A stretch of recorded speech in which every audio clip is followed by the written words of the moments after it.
श्री रामचंद्र कृपालु भजु मन हरण भव भय दारुणम्। श्री रामचंद्र कृपालु भजु मन हरण भव भय दारुणम्। नव कंज लोचन कंज मुख कर कंज पद कंजारुणम्। नव कंज लोचन कंज मुख कर कंज पद कंजारुणम्। कंदर्प अगणित अमित छवि नव नील नीरद सुंदरम्। पट पीत मान तड़ित रुचि सुचि नौमि जनक सुतावरम्। पट पीत मान तड़ित रुचि सुचि नौमि जनक सुतावरम्। नौमि जनक सुतावरम्। नौमि जनक सुतावरम्।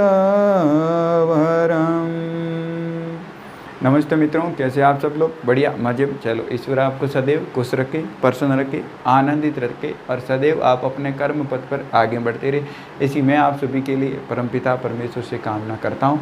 विद्यार्थियों, जैसा कि हमारे जो टॉपिक है वर्ण विचार का जो टॉपिक चल रहा है, और वर्ण विचार में आज अपना जो अंतिम जो बिंदु है, और अंतिम बिंदु कौन सा है? अपना संयुक्त वर्ण का जो अपना अंतिम बिंदु है। मैंने कि स्वरों के बारे में अपन ने बात कर ली, व्यंजनों के बारे में अपन ने बात कर ली, और अब जो है अपने केवल मात्र जो संयुक्त वर्ण है, अर्थात दो भिन्न भिन्न वर्णों से जो बनने वाले जिनका निर्माण होता है वह संयुक्त वर्ण कहलाते हैं। जो स्वरों के बारे में अपन ने बात की, तो स्वरों के जो भेद थे, जिस प्रकार से उत्पत्ति के आधार पर जो स्वरों के भेद थे, इसके अलावा मात्रा काल या उच्चारण के आधार पर, मात्रा काल उच्चारण समय के आधार पर, इसके अलावा मुखाकृति या ओष्ठाकृति के आधार पर, जीवा के भाग के आधार पर, जीवा उठने के आधार पर, उच्चारण स्थान के आधार पर, तो इन सभी के बारे में, स्वरों के बारे में अपन ने बात की थी। इसके अलावा जो व्यंजन थे, व्यंजनों के बारे में अपन ने बात की। एक जो व्यंजनों के जो मुख्य रूप से जो भेद थे, एक तो अपन ने बात की उच्चारण स्थान को लेकर के, कंठ, तालु, मूर्धा, दंत, औष्ठ, दंतोष्ठ, जो नासिक के जो वर्ण है, इनके बारे में अपन ने बात की थी। इसके अलावा जो अपन ने जो पर्यतन के आधार पर, माने कि दो भेद, अभ्यंतर पर्यतन और बाह्य पर्यतन। अभ्यंतर पर्यतन के बारे में अपन ने चर्चा की थी। तो अभ्यंतर पर्यतन में एक तो स्पर्श व्यंजन, उसी को अपन ने वर्गीय व्यंजन कहा था, स्पृष्ट व्यंजन कहा था, स्पर्शी व्यंजन कहा था। इसके अलावा स्पर्श संघर्ष की अपन ने बात की थी। इसके अलावा संघर्ष या ऊष्म या इस स्पृष्ट जो वर्ण है, जो व्यंजन है, उनके बारे में अपन ने बात की थी। और उसके बाद में जो नासिक के जो वर्ण थे, उनके बारे में अपन ने बात की थी। अंतस्थ जो वर्ण थे, उनके बारे में अपन ने बात की थी। और इसके अलावा अंत में जो उत्क्षिप्त ताड़न जात के बारे में भी अपन ने बात की थी। और जो बाह्य पर्यतन है, बाह्य पर्यतन के भी जो दो भेद थे, एक तो स्वर तंत्रियों में कंपन के आधार पर, मानी स्वर तंत्रियों में कंपन के आधार पर जो व्यंजनों का वर्गीकरण था। इसके अलावा जो प्राण तत्व के आधार पर जो स्वरों का जो व्यंजनों का वर्गीकरण था। स्वर तंत्रियों में कंपन के आधार पर जो घोष और अघोष के बारे में बात की थी। और जो प्राण तत्व है, तो प्राण तत्व में जो अल्प प्राण और जो महाप्राण है, उसके बारे में अपन ने चर्चा की थी। तो जो स्वर और व्यंजनों के बारे में अपन ने बात की थी। आज अपन बात करने वाले हैं किसके बारे में? तो संयुक्त वर्ण के बारे में। और जैसे ये संयुक्त वर्ण का टॉपिक अपने क्लियर हो जाएगा, उसके बाद मैं एक पूरी जो वर्णमाला है, इस पूरी की पूरी वर्णमाला पर एक बिल्कुल शॉर्ट रूप में, अर्थात छोटे रूप में पूरी की पूरी जो वर्णमाला है, सारे वर्ण है, उसका एक ही वीडियो में सार में आप सभी के लिए लेकर आऊँगा। आप उसको खूब देखना, क्योंकि जो चीज़ें आपने यहाँ पे समझ ली है, उसको सार को अगर आप देख लोगे तो ऐसी स्थिति में वर्णमाला को लेकर के कहीं भी आपको किसी भी प्रकार की दिक्कत नहीं आएगी, ऐसा मुझे विश्वास है। तो जो संयुक्त वर्ण कौन कौन से होते हैं, तो संयुक्त वर्ण जो 4 जो संयुक्त वर्ण जो होते हैं मुख्य रूप से, इसके अलावा जो 5वां वर्ण जो श्री जो होता है, जो श्रृंगार वाला अपन जो लिखते हैं। इसके अलावा अगर बात करें तो किसी विद्वान को लेकर के अगर बात करें तो विद्वान की अगर अपन बात करें तो हिंदी में एक बहुत बड़े विद्वान जिसका नाम मिलता है कामता प्रसाद गुरु, बहुत बड़े व्याकरणाचार्य थे। उन्होंने जो संयुक्त वर्ण है उनकी संख्या केवल मात्र 3 मानी है, अर्थात उन्होंने ना तो जो श्री है उसको माना है और ना जो श्रेय है, माने कि एक तो श्रृंगार में जो अपन लिखते हैं ना तो उसको मानी है और न उन्होंने श्रेय को माना है, अर्थात उन्होंने केवल मात्र 3 कौन कौन से माने, एक क्षय, त्रय और जो जय हैं। 3 ही वर्ण है, क्षय, त्रय और जो जय है, इन 3 वर्णों को माना है। केवल मात्र इन 3 वर्णों को किसने माना है, तो कामता प्रसाद गुरु ने जो संयुक्त वर्ण है उनकी संख्या कितनी मानी है, 3 ही मानी है। कौन कौन सी मानी है, क्षय, त्रय और जय हैं। तो संयुक्त वर्ण कौन कौन से हैं, संयुक्त वर्ण क हलंत और से वर्ण। इस से को भी मैं अलग अलग भी लिख सकता हूँ, अर्थात इसको हलंत करके, अर्थात इसको बाहर निकाल, एक को इसमें से बाहर निकाल करके भी लिख सकता हूँ और इसको एक को इसमें शामिल करके भी मैं लिख सकता हूँ। तो क प्लस से के योग से इसमें क हलंत रहेगा और से वर्ण स्वर सहित जो व्यंजन होगा, क और श से मिलकर के क्या बनता है, क्षय मिलकर के बनता है। ते हलंत है और रे वर्ण है, इससे मिलकर के त्रय बनता है। जय हलंत है और जो ये वर्ण है इससे मिलकर के जय बनता है। इसके अलावा श हलंत है और रे वर्ण है, इससे मिलकर के श्रेय बनता है। से हलंत है और इसके अलावा जो री वर्ण है, माने कि री से मिलकर के क्या बनता है, श्री बनता है।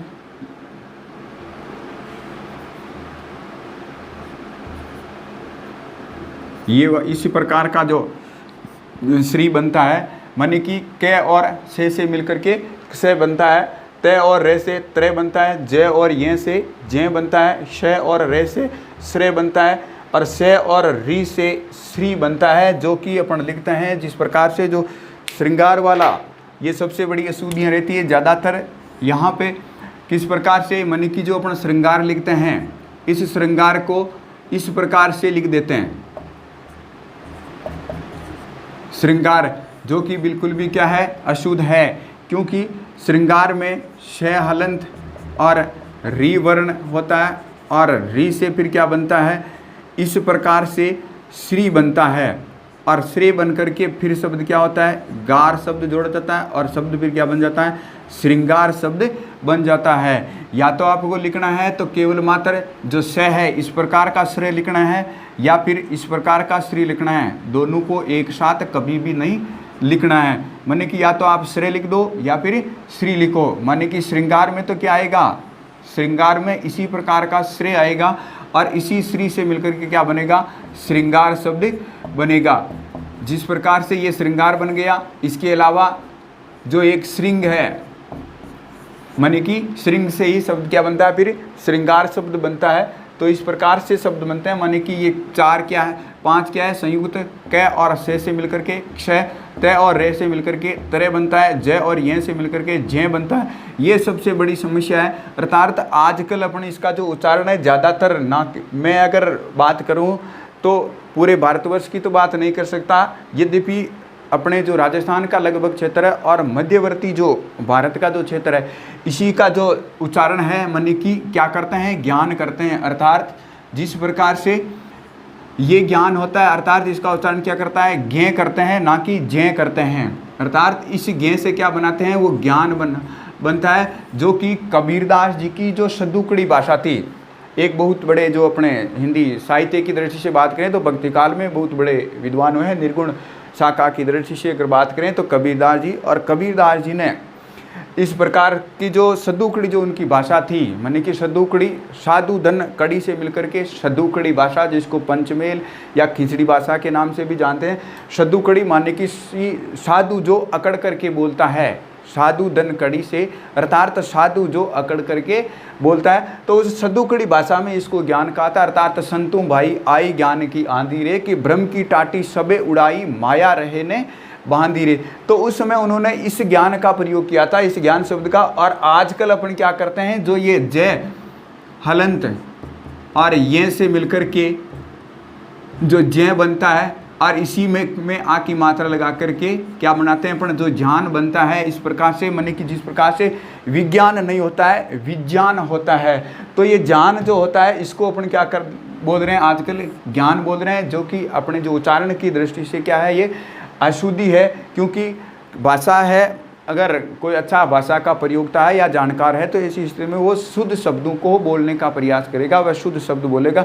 और अगर मैं उसकी बात ना करूँ तो अपने को भी दैनंदिन अपने जीवन में शुद्ध शब्दों का ही प्रयोग ज़्यादातर करना चाहिए। और मैं दूसरे को तो नहीं कह सकता, लेकिन हाँ ये ज़रूर मैं कह सकता हूँ कि जो हिंदी भाषा को लेकर के जो शिक्षक है या जो दूसरे जो व्यक्ति अर्थात जो हिंदी भाषा ले रखी है, तो उनको केवल मात्र इसी प्रकार के ज्ञान शब्द का जो प्रयोग करना चाहिए, ना कि उनको क्या बोलना चाहिए, ज्ञान बोलना चाहिए।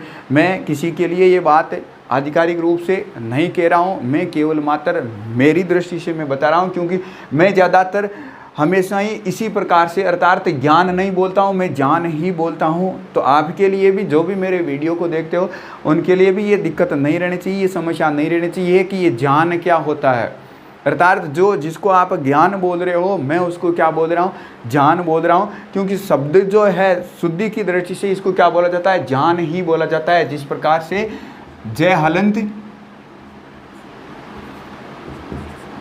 हलंत और जो ये हैं, इसमें जो चंद्र बिंदु का प्रयोग करते हैं, अर्थात जैसे इसको बोलते हैं अपन जय, तो इसका उच्चारण अपन क्या करते हैं, ज्ञान करते हैं, ना कि ज्ञान करते हैं। ये ज्ञान है कबीरदास जी की सद्दुकड़ी भाषा में उन्होंने उस समय प्रयोग किया था कि संतु बाई आई ज्ञान की आंधी रे, कि भ्रम की टाटी सबे उड़ाई माया रहे ने बांधी रे। तो इस प्रकार से ये ज्ञान बनता है।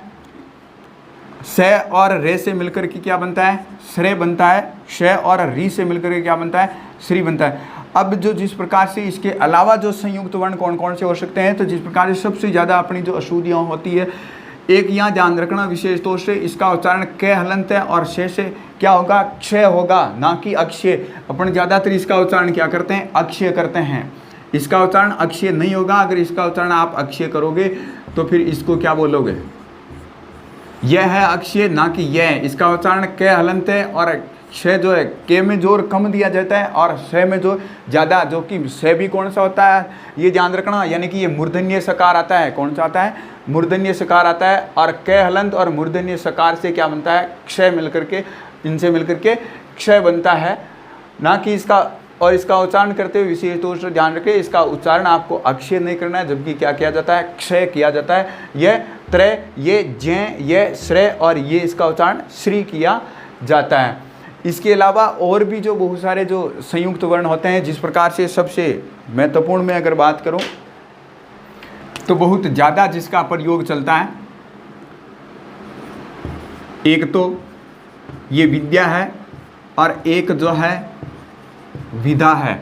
मने कि दे हलंत, जिस प्रकार से मैं पूर्ण रूप से इसको अलग अलग लिखूं तो यहाँ पर मैंने ई लिख दिया, अर्थात जो स्वर है इसको बाहर निकाल दिया, प्लस वह वर्ण है, प्लस दे हलंत है, प्लस ये वर्ण है, प्लस आ की मात्रा है, मानी कि जो आ है।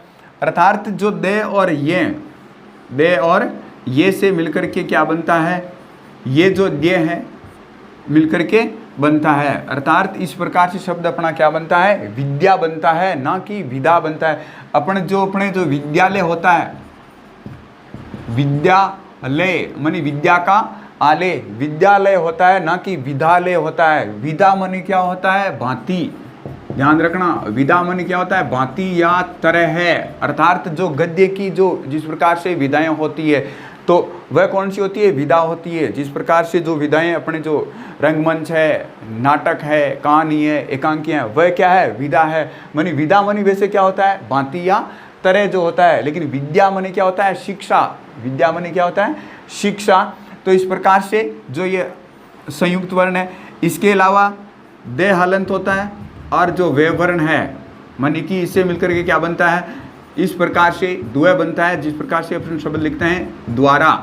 तो और ये भी ध्यान रखना विशेष तौर से महत्वपूर्ण बात है, कभी भी जो भी वर्ण है, अगर किसी भी जो संयुक्त वर्ण में जितने भी जो वर्ण आते हैं, ज़्यादातर जिनको अपन संयुक्त वर्ण बोलते हैं, तो उसमें जो नीचे वाला ये जो वर्ण दिखाई दे रहा है आपको, इनको ज़्यादातर मैं अगर पारिभाषिक या व्याकरणात्मक दृष्टि से अगर मैं बात करूं तो इनको मैं वर्ण ना कह करके इनको मैं अक्षर कहूं तो सबसे ज़्यादा महत्वपूर्ण होगा, क्योंकि ये अक्षर है, ये भी अक्षर है, ये भी अक्षर है, ये भी अक्षर है और ये भी क्या है, अक्षर है। वर्ण ये हैं, लेकिन यहाँ पर ये जो है इसको भी मैं क्या कहूँगा, मैंने कि से को अगर हलंत करूँगा तब मैं इसको क्या कहूँगा, वर्ण कहूँगा, क्योंकि वर्णमाला में जो अपन ने उस समय बात की थी, जो भाषा के निर्माणक तत्व है, ध्वनि, वर्ण, अक्षर, शब्द, पद और जो वाक्य की अपन ने बात की थी, तो उस समय मैंने इसके बारे में विस्तृत जो चर्चा की थी। तो इस प्रकार से लिखा जाता है।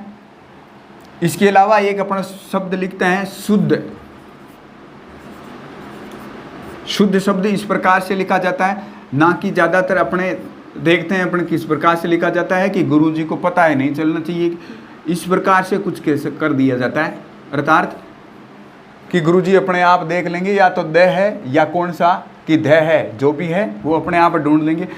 जो शब्द को आप लिखते हो माने कि जो द हलंत और दे से मिलकर के नीचे वाला वर्ण है, हमेशा जो अक्षर है वो क्या रहता है, स्वर सहित रहता है, माने कि आधा नहीं रहता है, जिसको आप आधा और जो पूरा बोलते हो।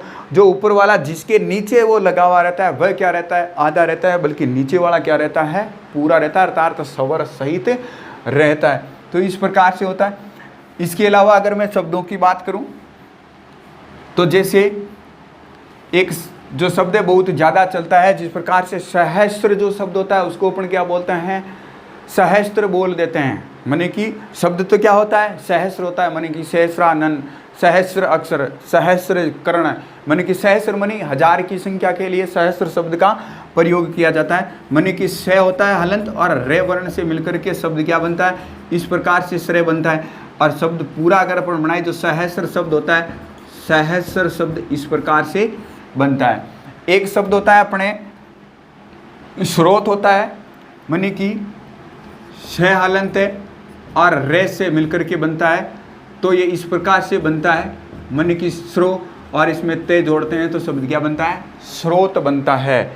इसके अलावा और मैं शब्दों के बारे में बात करूं तो जैसे और बहुत बड़ी समस्या वाला जो शब्द है, माने कि है जो हलंत है और इसमें एक तो रे जोड़ते हैं और एक जो है ये हलंत है और इसमें अपन क्या जोड़ते हैं, मैं मिटा रहा हूं थोड़ा,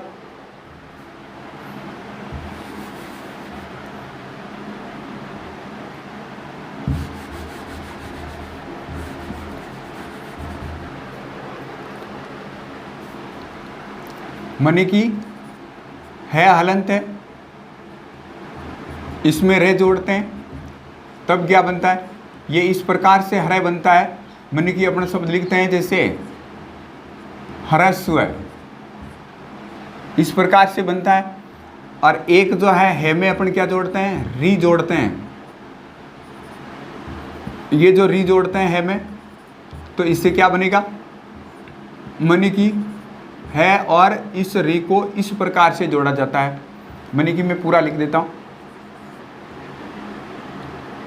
इस प्रकार से जोड़ा जाता है, जो कि अपना शब्द बनता है हृदय शब्द बनता है, ना कि हृदय होता है। आजकल का जो युवा वर्ग है, युवा वर्ग माने कि ये भी ध्यान रखना, युवा वर्ग नहीं होता है, युवा वर्ग होता है, नैलोप व्यंजन संधि का प्रयोग होता है वहाँ पे, तो युवा वर्ग होता है। तो जो हृदय होता है और ये हर्ष जो होता है, इसके अलावा जो अपन ये लिखते हैं है में जो रे लिख करके जो अपन बनाते हैं, जिस प्रकार से ये जो हृदय है, इस हृदय का मतलब इससे जो अपन हृदय बनाते हैं इसका अलग हो जाता है, क्योंकि इस हृदय से मिलकर के जो शब्द इस प्रकार का जो हृदय से जो शब्द बनता है, इस शब्द का अर्थ हो जाता है तालाब। इस शब्द का अर्थ क्या हो जाता है, तालाब हो जाता है और री से मिलकर के हृदय बनता है, अर्थात जिस प्रकार से वह है हृदय, अर्थात जो अपने एक जो महत्वपूर्ण जो अपना मालिनी जो छंद मिलता है उसमें महत्वपूर्ण जो पंक्ति बताई गई है, मानी कि वह हृदय ये हमारा प्राण प्यारा कहाँ है, मानी प्रिय पति वह मेरा प्राण प्यारा कहाँ है, दुख जल निधि डूबी का सहारा कहाँ है, लख मुख जिसका मैं आज लो जी सकी हूँ, वह हृदय हमारा, हृदय मानी वह हृदय हमारा प्राण प्यारा कहाँ है, मानी कि जो मालिनी जो छंद होता है, मालिनी छंद में 8 और 7 पर यति होती है, 15 वर्ण होता है, मानी कि ननमय ये युतेयम मालिनी भोगिलोके, अर्थात इसी क्रम में ननमय माने कि नगण, नगण नगण, ननमय मगण, ननमय अर्थात इस प्रकार से इसमें 8 और 7 पे भोगी लोके, भोग मनी 8 और 7 मनी लोके। विस्तृत चर्चा अपन जब छंद वर्णन की बात करेंगे खूब मज़े लेते हुए पढ़ेंगे, खूब राग के साथ गा करके खूब बड़े मज़े और आनंद के साथ जब अपन छंद पढ़ेंगे उस समय इनके बारे में विस्तृत चर्चा करेंगे। अभी अपने जो वर्णमाला, और मुझे ऐसा लगता है कि इन वर्णमाला को पढ़ने से जो वीडियो देखने वाले हैं, मैं भी, क्योंकि जो देखने वाले हैं वो भी परेशान हो रहे थे, मैं तो होना ही होना, अर्थात मैं भी इनसे क्या हो रहा हूँ परेशान, अर्थात ऐसा लगता है बोर। जो साहित्य की जब बात चलती है तो उसका मजा ही कुछ अलग ही होता है। बहुत जल्द अपन जो छंद प्रकरण है उसकी शुरुआत करेंगे, खूब मज़े लेंगे, खूब आनंद लेंगे और खूब आपको मज़े के साथ आनंद के साथ पढ़ना है आपको। तो यह है अपने संयुक्त वर्ण विशेषतों से, माने कि कै और से क्षय बनता है, तय और रे से त्रय बनता है, जय और ये से जय बनता है, स और रे से श्रेय बनता है, श और री से श्री बनता है। जो यही वर्ण है जो कि संयुक्त है। ध्यान रखना, विशेषतों से अगर किसी व्यक्ति विशेष का नाम लेकर के पूछ लिया जाता है कि कामता प्रसाद गुरु के अनुसार कि संयुक्त वर्णों की संख्या कितनी है, तो कामता प्रसाद गुरु के अनुसार उन्होंने संयुक्त वर्णों की संख्या केवल मात्र 3 मानी है। 3 कौन कौन सी मानी है, तो 3 क्षय, त्रय और जय को माना है। उन्होंने यहाँ पर श्री को नहीं माना है और ना ही श्री को माना है। अर्थात जो पहला क्षय, त्रय, जय, श्रेय और जो श्री है, इन दोनों को नहीं माना है, बल्कि केवल मात्र ये जो 3 है इन्हीं को माना है। किसने माना है, तो कामता प्रसाद गुरु, जो कि हिंदी के बहुत बड़े व्याकरणाचार्य हैं। तो ये हो गए संयुक्त। इसके अलावा जो विद्यालय और ज़्यादातर जो कि अब मैंने तो बहुत सारे ऐसे लोगों को देखा है जो कि स्कूल में जो कि पढ़ाने का कार्य जो कर रहे हैं ऐसे हैं, वो भी क्या करते हैं कि जो ये विद्यालय जो हैं, अब अपन तो क्या करते हैं कि ज़्यादातर तो केवल मात्र इसका उच्चारण क्या करते हैं, विद्या जो है उसका उच्चारण विद्यालय करते हैं। लेकिन बहुत सारे ऐसे हैं जो कि लिखते भी इसी प्रकार से हैं, माने कि विद्यालय लिख देते हैं वो, क्योंकि जैसा अपन बोलेंगे वैसा क्या करेंगे अपन लिखेंगे। माने कि यही अपन ने जो भाषा के बारे में, जो पहली बार जो भाषा के बारे में जो बात की थी, मानव मन के विचारों को, भावों को प्रकट करने का जो माध्यम होता है उसको अपन भाषा कहते हैं। तो पहले क्या होता है, भाषा अपने मन में क्या होते हैं, विचार होते हैं, विचार उत्पन्न होते हैं। और ये भी ध्यान रखना, विचार लगभग मैं बता रहा हूँ तो मैं इनको सार्वभौमिक रूप से मैं नहीं कह सकता, 100% मैं नहीं कह सकता, लेकिन जो मैंने जो पढ़ा है उसके आधार पर एक दिन में अर्थात 24 घंटे में लगभग इंसान में 84,600 के समथिंग के आ जाते हैं विचार आते हैं। 84,600 विचार आ जाते हैं, अपन कल्पना ही नहीं कर सकते हैं। तो जो विचार आएगा उसको अपन क्या करेंगे, बोलेंगे, और जो बोलेंगे ध्वनि के रूप में उसको प्रकट करेंगे, और बोलेंगे उसको वर्ण के रूप में अपन क्या कर लेंगे, लिख देंगे। तो जैसा अपन बोलेंगे वैसा अपन क्या करेंगे, अपना लेखन कार्य करेंगे। तो शुद्ध बोलिए और शुद्ध लिखिए। जैसा आप शुद्ध बोलोगे और वैसा उसी प्रकार से आप शुद्ध क्या करोगे, लिखने का अभ्यास करोगे। अर्थात आप खुद भी लिखने का, शुद्ध बोलने लिखने का अभ्यास कीजिए। उसके साथ साथ अपने साथियों, अपने सहयोगियों को भी भाषा की दृष्टि से शुद्ध बोलने और शुद्ध लिखने के लिए उनको आप प्रेरित करते रहिए। तो हो गया अपने आज जो संयुक्त वर्ण का जो टॉपिक था, जो क्षय, त्रय, जय और जो श्रय हैं, और इसके अलावा जो श्री है, सहस्र जो शब्द होता है मानी हजार के लिए, स्रोत जो शब्द होता है द्वारा होता है, अन्य जो अपने संयुक्त है, इस प्रकार से बहुत सारे संयुक्त वर्ण जो हो सकते हैं। अपने आज जो वर्णमाला का जो टॉपिक है कंप्लीट हुआ विद्यार्थियों। उम्मीद करता हूँ कि जो वर्णमाला का जो टॉपिक मैंने जो आप लोगों को उपलब्ध करवाया है, मैंने जो अपने करवाया है आपको, जो वर्ण विचार का जो टॉपिक है वो आपके खूब समझ में आया होगा।